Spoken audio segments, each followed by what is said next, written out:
Assalamualaikum warahmatullahi wabarakatuh. Perkenalkan, nama saya Amalia Natasha dengan NIM terakhir 081. Dan saya Mira Devsantika dengan akhiran NIM 101.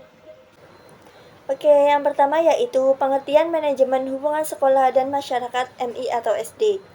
Manajemen sendiri merupakan suatu rangkaian proses yang dilaksanakan atau dilakukan untuk mencapai tujuan tertentu yang meliputi perencanaan, pengelolaan, pelaksanaan, pengaturan, dan lain-lain. Adapun hubungan sekolah dan masyarakat yaitu suatu interaksi yang terjadi dari dua pihak, yaitu sekolah dan masyarakat. Dalam memanage suatu lembaga, tak cukup jika hanya memberdayakan lembaga itu saja. Namun, kehadiran masyarakat juga penting atau juga berperan penting untuk meningkatkan kualitas pendidikan atau lembaga itu sendiri. Sehingga jika kita lihat di sini, pengertian manajemen hubungan sekolah dan masyarakat yaitu suatu rangkaian proses dalam menangani perencanaan, pengaturan, pengorganisasian, serta pelaksanaan suatu tujuan sekolah bersama masyarakat sekitarnya untuk menanamkan pengertian dan kepercayaan masyarakat terhadap kebutuhan lembaga pendidikan sebagai bentuk kontribusi dan tanggung jawab masyarakat untuk memajukan pendidikan di Indonesia. Selanjutnya, ada hubungan sekolah dengan masyarakat bertujuan untuk meningkatkan kualitas pembelajaran dan perkembangan anak, memperkuat tujuan dan meningkatkan kualitas hidup dan penghidupan masyarakat dengan menginspirasi masyarakat untuk membangun hubungan dengan sekolah. Tujuan hubungan sekolah dengan masyarakat merupakan bentuk komunikasi eksternal yang dilakukan atas dasar tanggung jawab dan tujuan bersama. Keterlibatan dalam hubungan masyarakat sekolah merupakan hal yang sangat penting dalam suatu organisasi, khususnya pada lembaga pendidikan.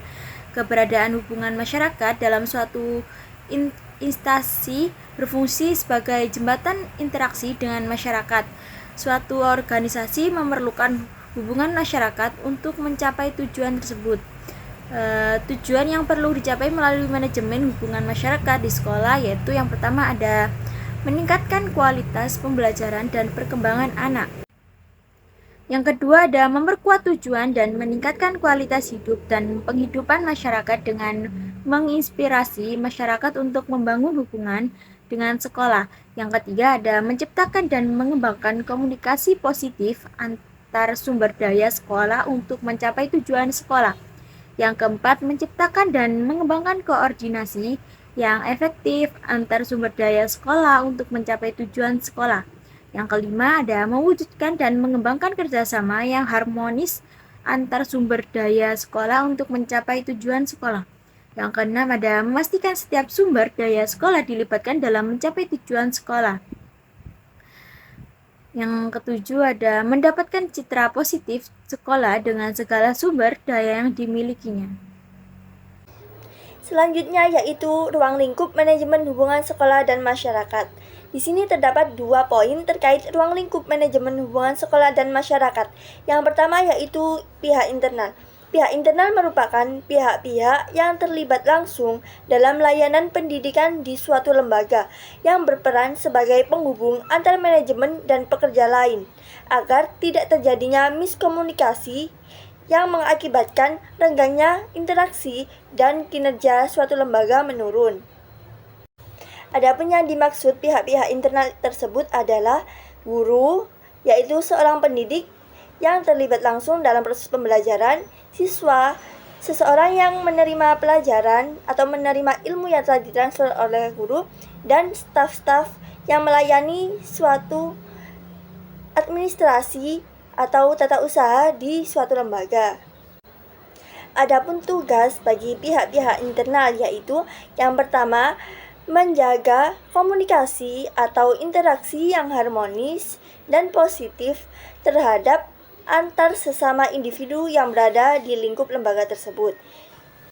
Yang kedua yaitu berkoordinasi secara intens untuk mencapai tujuan lembaga. Dan yang ketiga yaitu memelihara kebersamaan terutama dalam bekerja sama untuk mewujudkan tujuan bersama.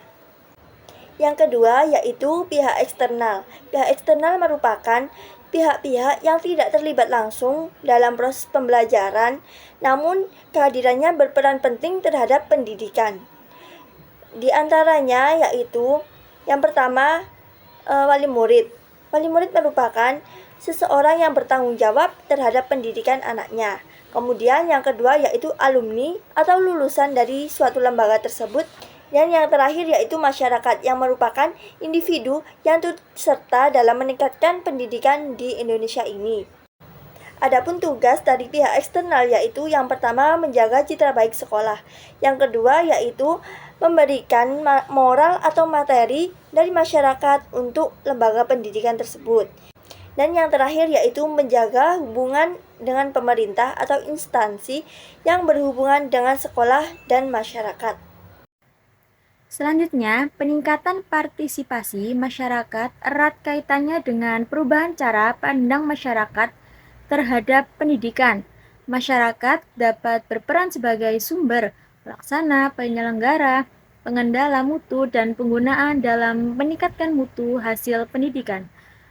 Peran masyarakat dalam meningkatkan mutu pendidikan yaitu ada yang pertama ada berupaya melakukan pengawasan terhadap madrasah. Kedua, menciptakan suasana yang kondusif bagi pendidikan. Ketiga, mendatangkan keteraturan sosial di masyarakat. Keempat, ikut serta dalam menggunakan layanan yang tersedia.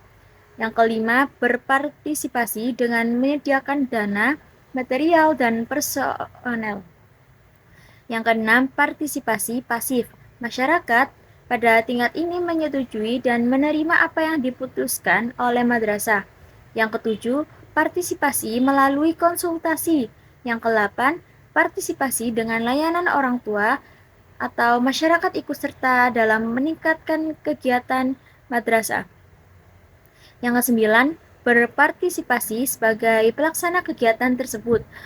Misalnya orang tua ikut membantu madrasah ketika ada kegiatan ekstrakurikuler seperti pramuka, kegiatan keagamaan. Yang ke-10 ada berpartisipasi dalam pengambilan keputusan. Orang tua dan masyarakat berpartisipasi dalam diskusi mengenai permasalahan pendidikan baik akademik maupun non-akademik, serta ikut dalam proses pengambilan keputusan mengenai rencana pengembangan madrasah. Selanjutnya, peningkatan mutu, peningkatan relevansi pendidikan, dan peningkatan daya saing pendidikan madrasah mencakup 5 aspek, yaitu yang pertama ada meningkatkan kualitas kurikulum dan sistem pembelajaran.